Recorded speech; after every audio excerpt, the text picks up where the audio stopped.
हाँ भाई, राधे राधे। सभी का BL सर यूट्यूब चैनल पर हार्दिक स्वागत हो, अभिनंदन। आ जाओ भाई, सभी लोग जुड़ जाओ और वीडियो को एक बार शेयर ज़रूर कर दो अपने साथियों को जो भी रीट की तैयारी कर रहे हैं। बहुत साथी लोग निराश भी हो रहे हैं, सर रीट में जो मेंस है उसके अंदर पोस्टें नहीं है। देखो साथियों, पोस्ट बिल्कुल कम आई है इस भर्ती के अंदर, लेकिन एक बार आपको इसमें भाग्य आजमाना है और अपनी तैयारी को कंटिन्यू रखना है, क्योंकि इसके बाद में ही यदि या तो इस भर्ती में 100% पद बढ़ने की संभावना है, तो जैसे सामान्य शिक्षा की कोई पद इस भर्ती में नहीं जोड़ा गया है, इसका मतलब ये नहीं कि आपके सामने सामान्य शिक्षा की भर्ती नहीं आ सकती। लेवल 2 में सामान्य शिक्षा की भर्ती आ सकती है, जितनी भी पोस्ट हैं उतनों पे आ सकती है, क्योंकि ये भर्ती सामान्य शिक्षा वाली भर्ती अलग है। ऐसे मत मान लेना इसकी 0 पोस्ट है तो अब इस भर्ती में इंक्रीज हो ही नहीं सकती। बिल्कुल हो सकती है, क्योंकि वो भर्ती अलग है, सामान्य शिक्षा विभाग की भर्ती अलग है, संस्कृत शिक्षा विभाग की भर्ती अलग है। तो यदि सरकार चाहती है तो इसमें पोस्टें बढ़ा सकती है और हर भर्ती में पोस्टें बढ़ रही है, तो आप अपनी तैयारी को जारी रखो। यदि इस भर्ती में पोस्टें नहीं बढ़ती है तो आप तैयारी करोगे तो अगली भर्ती जस्ट आपके सामने तैयार मिलेगी, जैसे फर्स्ट ग्रेड और सेकंड ग्रेड आई थी। तो टेंशन लेने की आवश्यकता नहीं है। अच्छे से आप लोगों को तो बस अपनी तैयारी करके अच्छे परफॉर्मेंस करना है, इसमें सिलेक्शन हो जाता तो बेटर है, नहीं आपके सामने कंटिन्यू नई भर्ती आपके सामने होगी। इसी श्रृंखला में रीट मेंस का अपना निःशुल्क जो बैच है वो मैंने प्रारंभ कर रखा है। किसी भी प्रकार का शुल्क आपको पे नहीं करना है और शानदार कंटेंट, आपको पता है जो भी लोग मेरे से जुड़ते हैं वो कहते हैं सर आपका कंटेंट मस्त रहता है, इसलिए आप अन्य लोगों तक इसे शेयर करें, वीडियो को लाइक कर दें, चैनल को सब्सक्राइब जरूर कर ले, ताकि पहला वीडियो आप लोगों तक ही पहुंचे, आपसे कोई भी वीडियो छूटे नहीं। अपनी साइकोलॉजी की आज ये 4थी क्लास है। अब देखो 4थी क्लास है, शिक्षा मनोविज्ञान साइकोलॉजी, उसमें अपन ने बाल विकास चैप्टर उसका पार्ट 3 है, यानी आज अपन बाल विकास कंप्लीट कर लेंगे। तो साइकोलॉजी बहुत छोटी सी है। इसके बाद में अगला चैप्टर अपना व्यक्तित्व वाला आएगा, उसके बाद में अपना बुद्धि वाला चैप्टर आ जाएगा, फिर अधिगम आ जाएगा, अभिप्रेरणा आ जाएगी, समायोजन आ जाएगा और विभिन्न प्रकार के बालक। ये लो साइकोलॉजी कंप्लीट होने वाली। तो आप लोग तो जो मैं तैयारी करवा रहा हूँ उसको कंटिन्यू करते रहिए। ये अपन बिल्कुल आसान भाषा में ही पढ़ते हैं, तो ये तो अब मैं रोज रोज आपको क्या ही बताऊं। कल तक अपन ने जो सेकंड पार्ट किया था बाल विकास का, उसके अंदर अपन ने जैसे शारीरिक विकास कैसे होता है, मानसिक विकास कैसे होता है, बाल विकास यानी बच्चे का विकास कर रहे थे। बच्चों का विकास में अपन ने 3 अवस्थाएं पढ़ी थी, वैसे मुख्यतः गर्भावस्था, उसके बाद में शेषवावस्था, बाल्यावस्था, किशोरावस्था। शेषवावस्था वो थी जिसमें अपन बच्चे का जो गर्भकाल था, बीजावस्था थी, फिर पूर्णावस्था था, उसके बाद में उसकी गर्भावस्था आ जाती है। उसके बाद में अपन ने बात की थी शेषवावस्था जो 6 वर्ष तक होती है, और 4 से 6 वर्ष को पूर्व बाल्यावस्था भी अपन कहते हैं, खिलौनों की आयु भी कहते हैं, ठीक है। उसके बाद में बाल्यावस्था, किशोरावस्था की सामान्य चर्चाएं कर ली थी, शारीरिक विकास देख लिया था, उनका मानसिक विकास देख लिया था, उपनाम देख लिए थे। उसी में आज अपन बात करेंगे बच्चों का सामाजिक विकास। कौन सा विकास? सामाजिक विकास। वही वैज्ञानिक है, क्रो एंड क्रो। जन्म के समय बालक न तो सामाजिक होता है और न ही असामाजिक, यानी जब बच्चे का जन्म होता है तो वह न तो सामाजिक होता है, नहीं असामाजिक। बिल्कुल अपने को पता है, अपन भी देखते हैं, छोटा बच्चा होता है उसे न समाज से कोई मतलब है, न समाज से, वो अलग रहता है। लेकिन कुछ समय के बाद में वह क्या बन जाता है? सामाजिक बन जाता है। बिल्कुल सामाजिक बनना पड़ेगा, समाज के अंदर रहना ही पड़ेगा। समाज से बाहर कोई भी व्यक्ति नहीं रह सकता, चाहे वह कितना ही बड़ा क्यों ना बन जाए, उसे अपने समाज को साथ लेकर चलना ही होता है। इसलिए प्रत्येक प्राणी क्या होता है? सामाजिक प्राणी होता है, ठीक है। अब अपन बात करते हैं कि शेषवावस्था में जो सामाजिक विकास है वो कैसे होता है, बाल्यावस्था में कैसे होता है, गर्भावस्था में तो क्या ही होगा। तो शेषवावस्था में सामाजिक विकास, 3 माह का जो बालक होता है वो माँ को पहचानना प्रारंभ करता है और दूर जाने पर रोना शुरू हो जाता है। बिल्कुल वो सामाजिकता की ओर अग्रसर हो चुका है, क्योंकि उसे दूसरा व्यक्ति चाहिए। इसलिए वो 3 माह का जब बच्चा होता है तो वो अपनी माँ को पहचानना शुरू कर देता है। जब वह 2 माह का रहता है उसे नहीं पता कौन माँ है कौन दूसरा व्यक्ति है, लेकिन वह फिर माँ को पहचानना प्रारंभ कर देता है। माँ यदि उससे दूर जाती है तो वह रोना प्रारंभ कर देता है। 4 माह का बालक साथ खेलने पर हंसता है। बिल्कुल 4 माह का जो बालक होता है, चाहे वो कोई लड़का हो चाहे लड़की हो, यदि आप उसके साथ खेलोगे तो वह हंसेगा। उसकी प्रक्रिया हंसना प्रारंभ हो जाएगी 4थे महीने। 3रे महीने में माँ को पहचानना प्रारंभ हो जाएगा और 4थे महीने में क्या होगा, वो क्या बन जाएगा? साथ खेलने पर हंसने लग जाएगा। 5 माह का बालक प्रेम व क्रोध को समझना शुरू कर देगा। प्रेम, यदि आप उससे हंसोगे तो वह आपकी ओर आकर्षित होगा, और आप डांटोगे तो वो समझ जाएगा कि ये मेरे को डांट रहा है, क्रोध कर रहा है। इससे पहले वह डांटना नहीं समझता, प्रेम करना नहीं समझता, लेकिन जैसे ही बच्चा 5 माह का हो जाता है वह क्रोध में और प्रेम में समझना शुरू कर देता है। 6 माह में परिचित को देखकर मुस्कुराता है। 6 माह का बालक होता है ना, वो परिचित को देखकर मुस्कुराता है, अपरिचित से वह डरता है। 6 माह का जब बालक हो जाता है, आधे वर्ष का बालक हो जाता है, तो वो परिवार के जो लोग हैं उनको तो वो समझ जाता है, तो उनको देखकर तो वो हंसता है। लेकिन जैसे ही कोई अपरिचित आ गया तब वो क्या करता है, उससे डरना शुरू हो जाता है, रोना प्रारंभ कर देता है। क्लियर है? 3 साल का जो बालक है वह दूसरे बच्चों के साथ खेलना प्रारंभ कर देता है। और सामाजिकरण का विकास मुख्यतः कौन सी अवस्था में होता है? पूर्व बाल्यावस्था। पूर्व बाल्यावस्था का समय 2 से 4 वर्ष है। तो ये शैशवावस्था में बच्चे का सामाजिक विकास हुआ है, यानी वह समाज से किस प्रकार से जुड़ना प्रारंभ कर देता है। क्लियर है? चीज़ें समझ में आ गई होगी। क्लियर है? चलो जी, शानदार तरीके से चलते हैं। नेक्स्ट है सामाजिक विकास को प्रभावित करने वाले कारक। इसके अंदर मैंने वो नहीं लिया है किशोरावस्था में क्या करता है, बाल्यावस्था में क्या करता है, यहाँ से क्वेश्चन नहीं पूछा जाता है, इसलिए मैं फालतू का कचरा नहीं लेके आता हूँ। अब सामाजिक विकास को कौन कौन कारक प्रभावित करता है तो इसकी अपन चर्चा करें। तो सामाजिक विकास को प्रभावित करने वाले कारक वंशानुक्रम सामाजिक विकास को बिल्कुल प्रभावित करता है। जैसे लक्षण उसके माता पिता के होते हैं वो बालक में आते हैं। शारीरिक व मानसिक स्वास्थ्य, उसका शारीरिक स्वास्थ्य कैसा है, मानसिक स्वास्थ्य कैसा है, ये उसके सामाजिक विकास को प्रभावित करता है। यदि बच्चा शारीरिक रूप से सुदृढ़ रहता है, मानसिक रूप से सुदृढ़ रहता है, तो वह समाज के साथ जुड़ता है, उसका सामाजिक विकास अच्छा होता है। संवेगात्मक विकास का प्रभाव पड़ता है। क्रो ने कहा कि संवेगात्मक जो विकास है उसका प्रभाव पड़ता है। संवेगात्मक विकास का प्रभाव पड़ता है, ये बात किसने कही? क्रो ने कही। परिवार का प्रभाव बिल्कुल सबसे ज़्यादा यदि किसी का प्रभाव पड़ता है तो वो परिवार का पड़ता है, यानी सामाजिक विकास पर जो प्रभाव पड़ने वाला है उसका वो सबसे ज़्यादा किसका पड़ने वाला है? बच्चे का, परिवार का पड़ने वाला। उसके बाद में उसके विद्यालय में शिक्षक का प्रभाव पड़ने वाला है, खेल कूद का मैदान का प्रभाव पड़ता है और लिंग का प्रभाव पड़ता है। ये सामाजिक विकास को प्रभावित करने वाले आपके कारक है। वंशानुक्रम, शारीरिक व मानसिक स्वास्थ्य, संवेगात्मक विकास का प्रभाव, परिवार का प्रभाव सर्वाधिक पड़ता है सामाजिक विकास पर, विद्यालय में शिक्षक का प्रभाव, खेल कूद का मैदान बिल्कुल सामाजिक विकास को प्रभावित करता है और लिंग का प्रभाव पड़ता है। उसके बाद में अगला है मनोसामाजिक विकास। कौन सा विकास? मनोसामाजिक विकास, जिसके प्रतिपादक एरिक इरिक्सन है और इन्होंने 1963 में ये सिद्धांत दिया था और इनकी पुस्तक का नाम था बचपन तथा समाज। ये आप विशेष रूप से रट लेना, इम्पोर्टेंट फैक्ट है कि मनोसामाजिक विकास के प्रतिपादक कौन है? Erik Erikson 1963। अच्छे से याद करते हुए आपको साथ साथ चलना है कि मनोसामाजिक विकास के प्रतिपादक कौन है? एरिक इरिक्सन है। क्लियर है? इन्होंने 8 अवस्थाएं बताई है और यहाँ से चाहे सेकंड ग्रेड हो, चाहे फर्स्ट ग्रेड हो, चाहे थर्ड ग्रेड हो, क्वेश्चन आता ही रहता है। और इन्होंने मनोवैज्ञानिक किसको बताया है? ईगो को बताया है कि व्यक्ति के अंदर क्या होना चाहिए? ईगो होना चाहिए। मनोवैज्ञानिकों ने ईगो को स्वीकार किया है। 8 अवस्थाएं हैं, कौन कौन सी है अच्छे से याद होनी चाहिए भाई आपको। 8 अवस्थाएं ये इम्पोर्टेंट है, मैं लगा देता हूँ, इम्पोर्टेंट है। अभी सेकंड ग्रेड में भी इनसे क्वेश्चन बने हैं। पहली अवस्था होती है वो विश्वास बनाम अविश्वास की होती है, यानी आस्था वर्सेज अनास्था, यानी क्या होता है? विश्वास बनाम अविश्वास। पहली अवस्था कौन सी है? मनोसामाजिक विकास।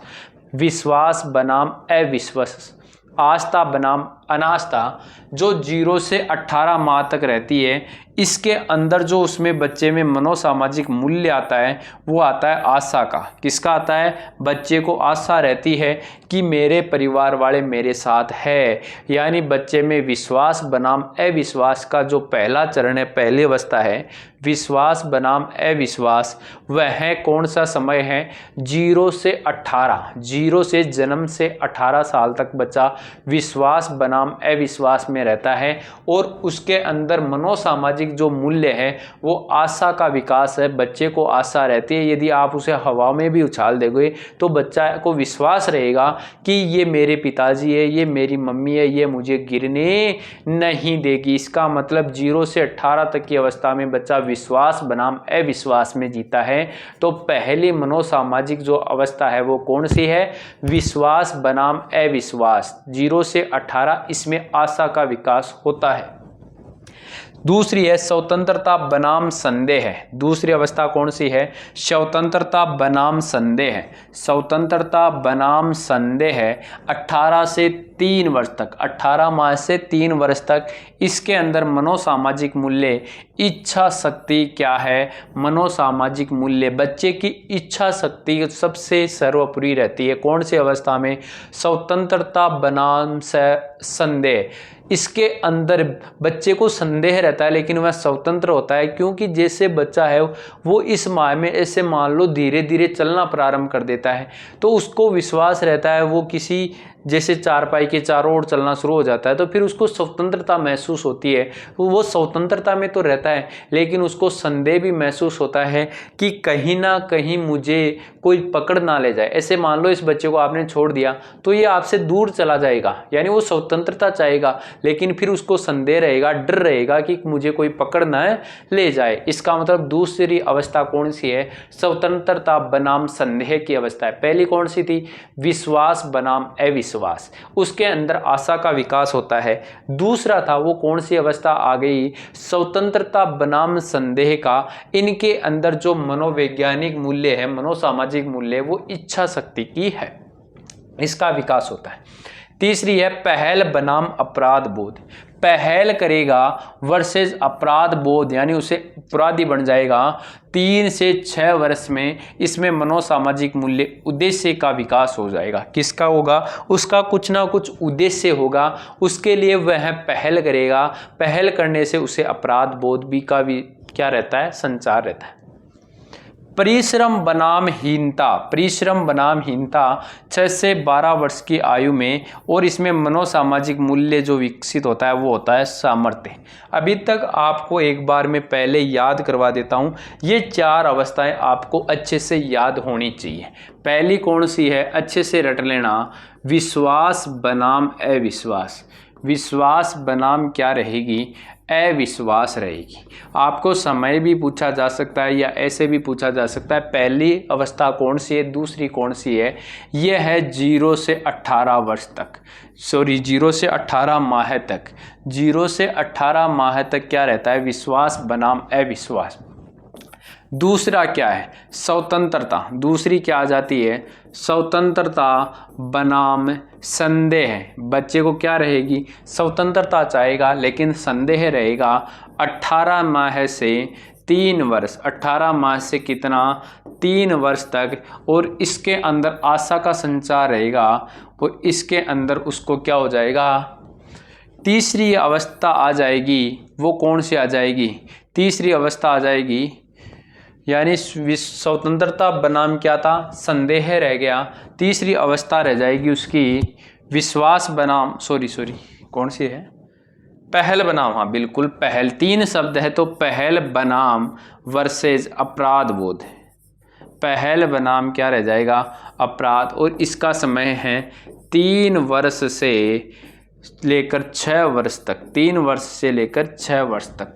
और चौथी है उसकी, वो है परिश्रम। चौथी कौन सी है?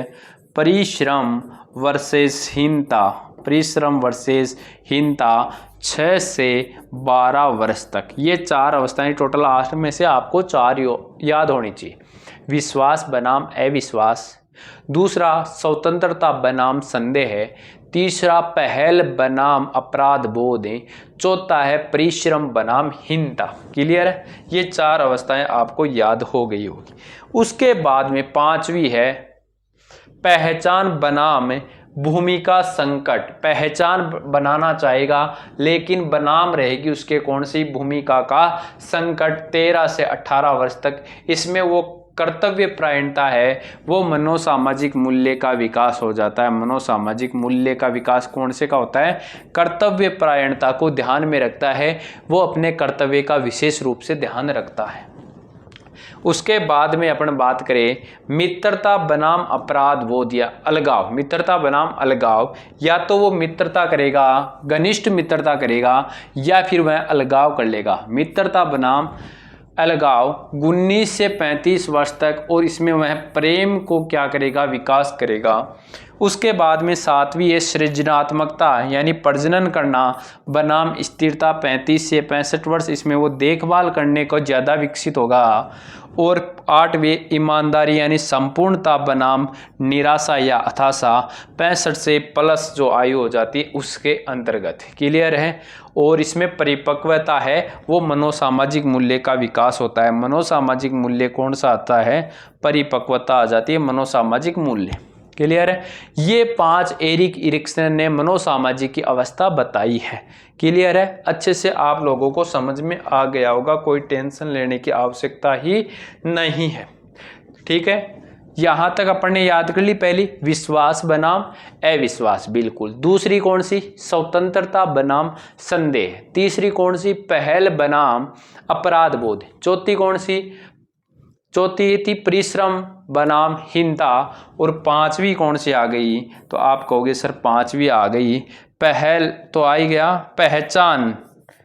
पहचान वर्सेस पहचान के साथ में कौन था? भूमिका का संकट। भूमिका संकट ये 12 से 18 वर्ष तक रहता है। 12 से 18 वर्ष तक। उसके बाद में 6ठी अवस्था कौन सी आ गई? 6ठी अवस्था आ गई आपकी कौन सी? 6वीं अवस्था आ जाती है आपकी मित्रता बनाम अलगाव। यानी व्यक्ति क्या करता है? मित्रता करता है किसी से, या तो घनिष्ठ मित्रता करेगा, मित्रता घनिष्ठ करेगा तो घनिष्ठ, और नहीं करेगा तो घनिष्ठ मित्रता वर्सेज उसके बाद में या उसको क्या हो जाएगा? अलगाव हो जाएगा। यानी 18 से लेकर यदि 35 वर्ष तक की बात करें। फिर 7वीं यदि उसकी बात करें तो वो सृजनात्मकता को चाहेगा। सृजनात्मकता वर्सेज सृजनात्मकता के साथ में उसका रहता है स्थिरता, यानी क्या हो जाता है? स्थिर हो जाता है। स्थिरता ये किस में आ जाती है? 18 से 65 साल की, सॉरी 35 से 65 साल, 35 से 65 साल, 35 से 65 साल। और उसके बाद में वो क्या हो जाता है? 8वां दूसरे के ऊपर निर्भर हो जाता है। तो उसके सामने क्या आ जाती है? निर्भरता के लिए ईमानदारी लगने लग जाती है। ईमानदारी वर्सेज स्थिरता। ईमानदारी वर्सेज स्थिरता, ये आपको याद होनी चाहिए भाई। इनको याद कर लेना अच्छे से। इनमें से क्वेश्चन पूछता है कि मनोसामाजिक विकास की पहली अवस्था कौन सी थी, दूसरी कौन सी है, 5वीं कौन सी है, अंतिम कौन सी है। तो इस प्रकार से आपको देखना है कौन कौन सी है। ये मैं ऐसे डाल दूंगा। विश्वास बनाम अविश्वास, स्वतंत्रता बनाम संदेह, पहल बनाम अपराध बोध, परिश्रम बनाम हीनता, 5वीं पैसे मिलान करनी है पहचान बनाम भूमिका संकट, 6वीं मित्रता, 7वीं सृजनात्मकता और 8वीं ईमानदारी।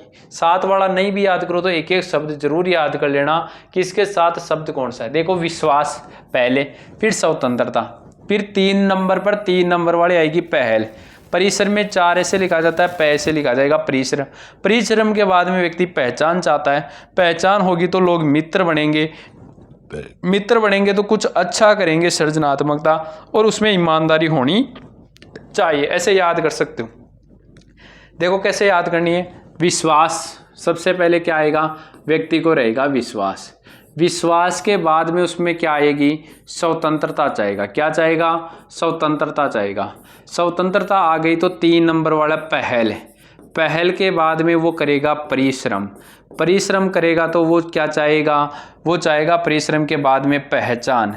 पहचान कर लेगा तो कितनी होगी, 1 2 3 4 5, छठवीं पहचान बना लेगा व्यक्ति। तो पहचान के बाद में उसमें क्या आएगी, मित्रता करने की आएगी।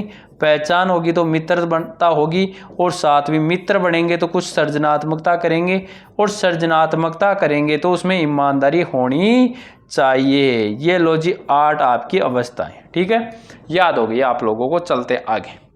फिर है बच्चे का संवेगात्मक विकास। बच्चे का संवेगात्मक विकास किस प्रकार से होता है, यानी संवेगात्मक का मतलब इमोशन। व्यक्ति का संवेगात्मक विकास अच्छा होना चाहिए, उसके इमोशन अच्छे रहने चाहिए। तो इमोशन शब्द की उत्पत्ति इमोवरे, कौन से शब्द, इमोवरे, जो एक लैटिन भाषा का शब्द है, इससे हुई है। वुडवर्थ नामक वैज्ञानिक हुए। कौन से वैज्ञानिक हुए, वुडवर्थ। इन्होंने क्या कहा, संवेग व्यक्ति की उत्तेजित अवस्था है। संवेग क्या है, व्यक्ति की उत्तेजित अवस्था है, यानी व्यक्ति को संवेगों का पता ही नहीं चलता कब उत्तेजना में आ जाए, तो संवेग व्यक्ति की उत्तेजित अवस्था है। एक वैज्ञानिक था रोस। संवेग चेतना की वह अवस्था जिसमें भावात्मक तत्वों की प्रधानता होती है, यानी उसके भावनात्मक तत्वों की प्रधानता, भावनात्मक मन के जो भाव है वो बाहर की ओर निकल जाते हैं, वही उसके संवेग है। संवेगों की विशेषताओं की अपन बात करें, संवेगों की विशेषता की अपन बात करें तो सबसे पहले जन्मजात होते हैं भाई। संवेग क्या होते हैं, जन्मजात होते हैं। संवेग कैसे होते हैं, जन्मजात होते हैं। होलिगवर्थ ने कहा। संवेग अर्जित होते हैं, ब्रिजेज ने कहा। इसका मतलब अपन क्या निष्कर्ष निकाल सकते हैं, संवेग जन्मजात भी होते हैं और संवेगों को अर्जित भी किया जा सकता है, दोनों प्रकार की बात है। संवेग क्या होते हैं आपके, अर्जित भी हो सकते हैं और जन्मजात भी हो सकते हैं। जन्मजात तो किसने माना, होलिगवर्थ ने माना, और अर्जित किसने माना, अर्जित माना ब्रिजेज ने। सार्वभौमिक होते हैं, बिल्कुल सत्य बात है, सार्वभौमिक होते हैं, हर जगह संवेग उत्पन्न होते हैं। संवेग व संज्ञान एक दूसरे में निहित होते हैं। संवेग और संज्ञान एक दूसरे में निहित होते हैं। संवेग मूल प्रवृत्ति से जुड़े हुए भी रहते हैं। विलियम मैकडूगल एक वैज्ञानिक हुए, कौन है, विलियम मैकडूगल ने 14 मूल प्रवृत्तियों का क्या किया, विलियम मैकडूगल ने 14 मूल प्रवृत्तियां बताई। व्यक्ति के अंदर कितनी, 14 मूल प्रवृत्तियां होती है। ये क्वेश्चन भी पूछा हुआ है। ये प्रत्येक मूल प्रवृत्ति किससे जुड़ी होती है, एक संवेग से जुड़ी हुई होती है। इधर लिखी हुई है मूल प्रवृत्ति और उसका मूल संवेग कौन सा है। पलायन करता है व्यक्ति जब उसमें मूल संवेग भय उत्पन्न होता है, यानी मूल प्रवृत्ति क्या है, जब भी भय होगा तो व्यक्ति उस भय से पलायन करेगा, तो भय संवेग के साथ मूल प्रवृत्ति पलायन। क्रोध आएगा तो व्यक्ति युयुत्सा यानी युद्ध करने की इच्छा उत्पन्न होगी। जब व्यक्ति को क्रोध आएगा तो युद्ध करने की इच्छा। घृणा हो जाएगी किसी से तो निर्वर्ती प्रतिकर्षण, उससे दूर होना चाहेगा। सबको बताया घृणा होने पर व्यक्ति दूर ही होता है। यदि वात्सल्य झलकता है, वात्सल्य संतान के प्रति, तो उसमें शिशु पक्षा होगी, यानी शिशु को प्राप्त करने की इच्छा होगी। वो शिशु पक्षा वात्सल्य के साथ जुड़ी हुई है। यदि संवेग उत्पन्न होता है कामुकता, तो वह काम को क्या करेगा, मूल प्रवृत्ति काम को जोड़ेगा। यदि उसको दुख उत्पन्न होगा तो संवेदना प्रकट होगी। जब आश्चर्य होगा किसी चीज का तो जिज्ञासा होगा, यानी उसको जानने की इच्छा होगी। दिव्य भाव यदि उसमें आएगा तो उसमें आत्महीनता आएगी। यदि उसमें घमंड होगा तो वह आत्म प्रदर्शन करेगा, अपने आप को प्रदर्शन करेगा। एकाकी भाव यानी अकेले रहने का भाव है तो फिर वो सामूहिकता की ओर जाएगा। यदि भूख है तो वो भोजन करने की इच्छा होगी। कृति भाव है तो वह कोई रचना करेगा। यदि लोभ की भावना होगी तो वह संग्रह करेगा, और आमोद की बात होगी तो वह हास करेगा यानी हंसेगा। तो ये मैकडूगल के अनुसार 14 मूल प्रवृत्तियां, प्रत्येक मूल प्रवृत्ति किसी न किसी संवेग से जुड़ी हुई है। यदि उसमें कोई संवेग होगा तो वह इस मूल प्रवृत्ति को प्रदर्शित करेगा। अब बात करेंगे शेषवावस्था में संवेगात्मक विकास किस प्रकार का होता है। शेषवावस्था में संवेगात्मक विकास, संवेग स्वाभाविक होते हैं, अस्थायी होते हैं, हिंसात्मक होते हैं। शेष अवस्था के संवेग हो वो स्वाभाविक होते हैं, जैसे उसके स्वभाव में होते हैं बच्चे के वहीं उसके प्रकट होंगे। यानी वो अस्थायी होते हैं, बड़े होने पर बदल भी सकते हैं। और हिंसात्मक होते हैं, बच्चा हिंसा के उत्तर आता है, यानी उसके अंदर इड होता है वो भावी होता है, इदम होता है वो भावी होता है। भय, प्रेम, क्रोध मौलिक संवेग होते हैं। वॉटसन के अनुसार ये क्या है, मौलिक होते हैं। भय लगता है बच्चे को, प्रेम होता है, क्रोध करता है, मौलिक संवेग। प्रारंभिक गति आरंभ में तेज, परिवार का सर्वाधिक प्रभाव पड़ता है, यानी शेषावस्था में परिवार का सर्वाधिक प्रभाव पड़ता है और प्रारंभिक गति आरंभ में इनकी क्या होती है, तेज होती है। उसके बाद में बाल्यावस्था में संवेगात्मक विकास कैसा होता है, तो बाल्यावस्था में बात करें तो संवेग स्थिर व निश्चित हो जाते हैं। संवेग क्या हो जाते हैं, स्थिर हो जाते हैं और निश्चित हो जाते हैं। क्लियर है।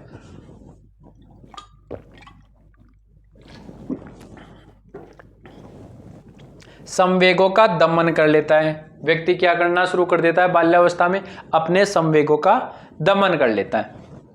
शिक्षक व विद्यालय का सर्वाधिक प्रभाव पड़ता है इस समय बाल्यावस्था में, शिक्षक और विद्यालय का। विशेष अपन बात करें तो बालक को उपनाम से पुकारना पसंद नहीं लगता, यानी या तो बालक को अपन किसी उपनाम से पुकारे या कोई गलत शब्द बोले, या बच्चे को अपन क्या करे, चुम्मा लेते हैं ना छोटे बच्चों के, वो चुम्मा लेना इनको पसंद नहीं लगता भाई। बाल्यावस्था में ये विशेष बात है कि बालक को किसी उपनाम से पुकारते हैं ना, वो उस बालक को अच्छा नहीं लगता। यदि वो उसको चूमते हैं, यानी उसके क्या बोलते हैं, किस करते हैं, यदि वो किस करते हैं तो उस समय बालक को अच्छा नहीं लगता। किशोरावस्था में संवेगात्मक विकास, किशोरावस्था में कैसा होता है, संवेग अमूर्त हो जाते हैं। कैसे हो जाते हैं, अमूर्त हो जाते हैं। संवेग में आंधी व तूफान की स्थिति हो जाती है, क्योंकि किशोरावस्थाओं को तूफान की अवस्था कहा गया है। ठीक है। और संवेग अतार्किक के होते हैं, अतार्किक के होते हैं, संवेग अतार्किक होते हैं।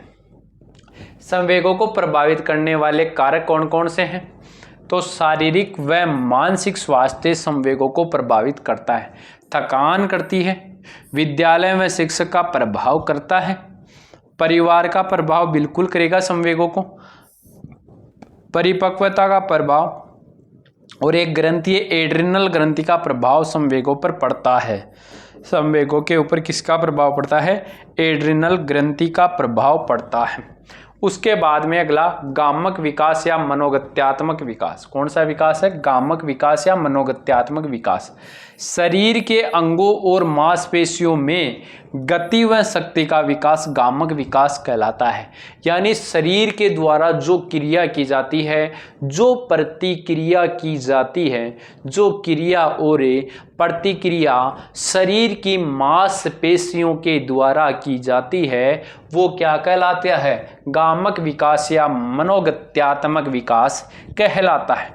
यह मध्य गर्भावस्था से प्रारंभ हो जाता है, यानी मध्य गर्भावस्था से ही प्रारंभ हो जाता है।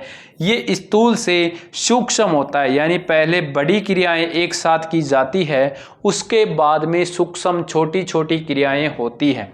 सिर से पैर की ओर होता है, यानी पहले कार्य करना सिर प्रारंभ करेगा, उसके बाद में पैर की ओर गमन होगा। ये सामान्य से विशिष्ट क्रियाएं होगी, पहले सामान्य क्रियाएं की जाएगी, उसके बाद में विशिष्ट क्रियाएं की जाएगी। क्लियर है, चलो जी, शानदार। देखो सेशन को शेयर जरूर कर देना, अच्छा लगे तो। यहां से रीट में क्वेश्चन पूछा जाता है कि यह दो रूप से होता है, सूक्ष्म गामक और स्थूल गामक। क्वेश्चन आता है निम्न में से कौन सा सूक्ष्म गामक है या निम्न में से कौन सा स्थूल गामक है। सूक्ष्म गामक वह होगा जिसके द्वारा अपन केवल अपनी अंगुलियों से कोई कार्य करे तो वह सूक्ष्म गामक होगा। अंगुलियों की सहायता से जो कार्य किया जाता है वह सूक्ष्म गामक होता है, यानी अंगुलियों की सहायता से जो कार्य किया जाता है वह सूक्ष्म गामक होता है। जैसे लिखना, किसी चीज को पकड़ना, खाना खाना, चित्र बनाना, रेखा खींचना, पेंसिल को छीलना, यानी जिसके अंदर ध्यान रखना बॉल को पकड़ना, इस प्रकार की क्रियाएं जिससे आपको ऐसा लगे कि केवल अपना पूरा शरीर गति नहीं कर रहा है, केवल अपने हाथ गति कर रहे हैं, अपने हाथ की अंगुलियां गति कर रही है, वह क्या है? सूक्ष्म गामक है। स्थूल गामक मांसपेशियों की सहायता से अर्थात अपना पूरा शरीर उसके अंदर काम में आता है, तो वह है स्थूल गामक। यानी जैसे दौड़ना, उछलना, कूदना, ये सारी क्रियाएं जिसमें अपना पूरा शरीर कार्य करता है, चलना, ये सारी की सारी क्रियाएं क्या है? स्थूल गामक है। इसके बाद में बात करें भाषा विकास। भाषा विकास में व्यक्ति सुनता है और बोलता है। भाषा विकास यदि बच्चे का होगा तो वह अच्छा सुनेगा और बोलेगा। तो बच्चों का शब्दकोश किस प्रकार से तैयार होता है? सबसे पहले बच्चा क्रंदन करता है, अर्थात सबसे पहले बच्चा रोता है। पहली अवस्था है भाषा की क्रंदन। प्रथम अवस्था भाषा बोलने का कौन सा है? क्रंदन। उसके बाद में बच्चा बलबलाना लगता है, ये द्वितीय अवस्था है। उसके बाद में कैच, ये से शब्द बोलते हैं। ठीक है। 1 वर्ष का बालक 3 से 4 शब्द उच्चारित करता है। 1 वर्ष का बालक 3 से 4 शब्द उच्चारित करता है। 2 वर्ष का बालक 100 से 200 शब्द बोलता है। 6 वर्ष का बालक 2562 शब्द बोलता है, इंपॉर्टेंट है। और 12 वर्ष का बालक 7200 शब्द बोलता है। ये चारों ही इंपॉर्टेंट है। बच्चे की पहली क्रिया क्रंदन होती है, दूसरा वह बलबलाता है। उसके बाद में 1 वर्ष का बालक 2 से 3 शब्द बोलता है। 2 वर्ष का बालक 100 से 200 शब्द बोलता है। उसके बाद में 6 वर्ष का बालक 2562 शब्द बोलता है और 12 वर्ष का बालक 7200 शब्द बोलता है। भाषा विकास के सिद्धांत का प्रतिपादन किसने किया? तो भाषा विकास का जो सिद्धांत है वो नोम चॉम्स्की ने दिया। वैज्ञानिक का नाम रखना नोम चॉम्स्की। बच्चे सर्व भाषा व्याकरण तथा भाषा अर्जन तंत्र के साथ पैदा होते हैं। नोम चॉम्स्की ने बताया कि प्रत्येक बालक सारी व्याकरण और भाषा का जो अर्जन तंत्र है उसके साथ में ही पैदा होते हैं, अर्थात उनमें भाषा तंत्र पहले से अवेलेबल होता है, सॉफ्टवेयर पहले से ही फिट रहता है। नोम चॉम्स्की ये कहता है। ठीक है। उसके बाद में है नैतिक विकास। नैतिक विकास आप सभी जानते ही हो कि नैतिक गुण कैसे होते हैं। तो सैमुअल इस्माइल नामक वैज्ञानिक था, इन्होंने कहा चरित्र आदतों का एक क्या है? पुंज है। अपनी आदतें धीरे धीरे चरित्र का निर्माण करती है, अपने में अच्छी आदतें होना ही नैतिक विकास है। बेरोन नामक वैज्ञानिक ने इसकी परिभाषा बताई कि बढ़ती आयु के साथ सही व गलत का निर्णय करने की जो योग्यता है वो ही नैतिक विकास है। यानी अपन बढ़ती हुई आयु के साथ ये निर्णय ले पाते हैं कि अपन सही है या गलत है, ये निर्णय सही है या गलत है। तो जो योग्यता निर्णय लेने का है वही क्या है? नैतिक विकास है। शेष अवस्था में नैतिकता का अभाव होता है। नैतिकता होती ही नहीं है शेष अवस्था में, लेकिन वह डर के नैतिकता का पालन करता जरूर है। नैतिकता होती नहीं है लेकिन वह डर के कारण क्या करता है? नैतिकता दिखाता है, नैतिकता का पालना करता है। बाल्यावस्था में सर्वाधिक नैतिकता का विकास बिल्कुल होता है, यानी 6 से 12 वर्ष की जो आयु होती है उसमें सारे बच्चे नैतिकता बनते हैं, यानी अपनी नैतिकता को प्रदर्शित करते हैं। उसके बाद में है जीन पियाजे का नैतिक विकास का सिद्धांत। देखो जीन पियाजे ने मनोसामाजिक विकास के सिद्धांत दिए थे और उसके साथ में जीन पियाजे का नैतिक विकास का सिद्धांत अपन यहाँ चर्चा कर रहे हैं। उसके बाद में मनोसामाजिक विज्ञान की वो 4 अवस्थाएं वो अलग जगह अगले यानी अपना अधिगम वाला पार्ट है वहाँ देखेंगे। इनकी बुक थी मॉरल जजमेंट ऑफ चाइल्ड। इसके अंदर इन्होंने 2 अवस्थाएं बताई। पहली अवस्था बताई प्रायत नैतिकता, जिसको हेटेरोनोमी का क्या? प्रायत नैतिकता, यानी नैतिकता से परे नैतिकता होती नहीं है। 2 से 7 वर्ष के अंदर यह नैतिक दबाव व नैतिक यथार्थता की अवस्था है, यानी ये दबाव की अवस्था है जिसमें बालक परिवार व समाज के दबाव में नैतिकता का पालन करता है। यानी नैतिकता जो प्रायत नैतिकता की अवस्था है, इस प्रायत नैतिकता की अवस्था के अंदर यथार्थ की अवस्था है।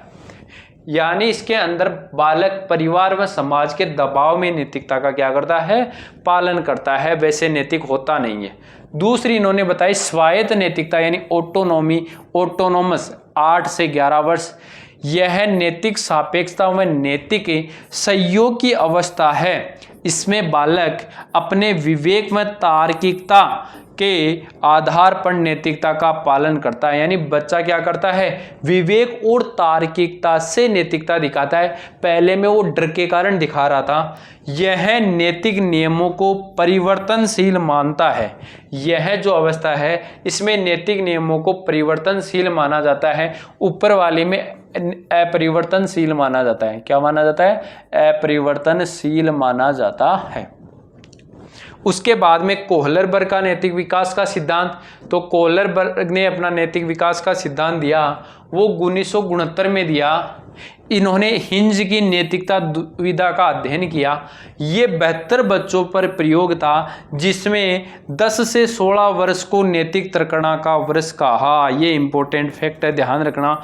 ये भी पूछा भाई किसी एक एग्जाम में, कितने बच्चों पर किया, 72 बच्चों पर। हिंज की एक नैतिक दुविधा थी जिसके अंदर 10 से 16 वर्ष को नैतिक तर्कणा का वर्ष कहा। इसके आधार पर इसने 3 अवस्थाएं बताई। पहली अवस्था बताई प्री कन्वेंशनल, यानी जो 4 से 10 वर्ष होता है वो प्री कन्वेंशनल होता है। इसके भी 2 उपभाग किए। एक बताया आज्ञा व दंड की अवस्था, परिणाम के आधार पर नैतिकता का पालन, यानी परिणाम किस प्रकार का आएगा उसके कारण व्यक्ति नैतिकता दिखाएगा। जिसकी लाठी उसकी भैंस के सिद्धांत पर कार्य करता है। यानी बच्चे को परिणाम के आधार पर नैतिकता रहती है कि यदि उसको लगता है कि अब मेरे को डांट पड़ने वाली है तो वह उसके लिए मना कर देगा, और उसको लगेगा कि डांट नहीं पड़ेगी तो वह उसको स्वीकार कर लेगा। तो ये आज्ञा और दंड की अवस्था है। ये व्यक्ति की आज्ञा और दंड मिलेगा तो वह काम नहीं करेगा, दंड नहीं मिलेगा, पुरस्कार मिलेगा तो वो करेगा। उसकी दूसरी अवस्था बताइए प्री कन्वेंशनल स्टेट में सरल अहंकार या यांत्रिक सापेक्ष की अवस्था, अपनी आवश्यकताओं को समझना व दूसरों के अधिकारों को जानना व्यक्तिगत हित के अनुसार नैतिकता दिखाता है, अदला बदली की नैतिकता करता है। यानी यदि आप मेरे साथ गलत करोगे तो मैं भी आपके साथ गलत करने वाला हूं, इस सिद्धांत पर यह व्यक्ति काम करता है। यानी सरल अहंकार यानी यांत्रिक सापेक्ष जो अवस्था होती है। पहली अवस्था प्री कन्वेंशनल स्टेट की 2 अवस्था थी, आज्ञा और दंड की अवस्था, और दूसरी थी नैतिकता के आधार पर अपनी आवश्यकताओं के अनुसार काम करना कि मेरे को आवश्यकता है तो ये चीज मैं रख लेता हूं, लेकिन दूसरों का अधिकार भी जानना है कि दूसरे का इस पर अधिकार नहीं है तो मैं रख लेता हूं। व्यक्तिगत हित के अनुसार नैतिकता दिखाता है कि यदि मेरा हित अच्छा हो रहा है तो मैं ये कार्य करूंगा। अदला बदली की नैतिकता इसमें रहती है, व्यक्ति मेरे साथ बुरा करेगा तो मैं उसके साथ बुरा करूंगा, यदि वो मेरे साथ अच्छा रहता है तो मैं उसके साथ भी अच्छा रहूंगा। दूसरी है कन्वेंशनल स्टेज यानी परंपरागत, औपचारिक या रूढ़िगत 10 से 13 वर्ष की अवस्था। इसमें व्यक्ति अच्छा लड़का या अच्छी लड़की की अवस्था जानता है, यानी प्रशंसा प्राप्त करने के लिए नैतिकता का पालन करता है। यदि वो ऐसा कहे इस अवस्था के अंदर है 10 से 13 में कि यह लड़का बहुत अच्छा है, तो वह अपने को और अच्छा दिखाने के लिए क्या करता है, अच्छा बना हुआ रहता है। ठीक है, इसका मतलब अच्छा लड़का और अच्छी लड़की की प्रशंसा के लिए व्यक्ति कार्य करता है। उसके बाद में इसमें दूसरी है सामाजिक व्यवस्था के प्रति सम्मान की अवस्था, यानी कानून के प्रति सभी सम्मान है तथा कर्तव्य भावना से प्रेरित होकर नैतिकता की पालना करता है। यानी कानून के समक्ष सब सम्मान है, लेकिन कर्तव्य की मेरी क्या भावना है उससे प्रेरित होकर नैतिकता दिखाता है कि मेरा कर्तव्य क्या था। ठीक है। उसके तीसरी स्टेज है पोस्ट कन्वेंशनल उत्तरपरायण, यानी ये 13 से 19 वर्ष वाली आयु है। इसको भी 2 भाग बताए गए। सामाजिक समझौते की अवस्था, कानून के दायरे में मानव अधिकार की पालना पर बल दिया जाता है। और उसके बाद में इसमें दूसरी है आंतरिक विवेक, खुद के विवेक को ध्यान में रखते हुए बालक अपने अंतःकरण में तार्किकता के आधार पर नैतिकता कहा गया है। यहाँ से ये क्या करना चाहता है, कुछ समझ में आई कि नहीं आई आप?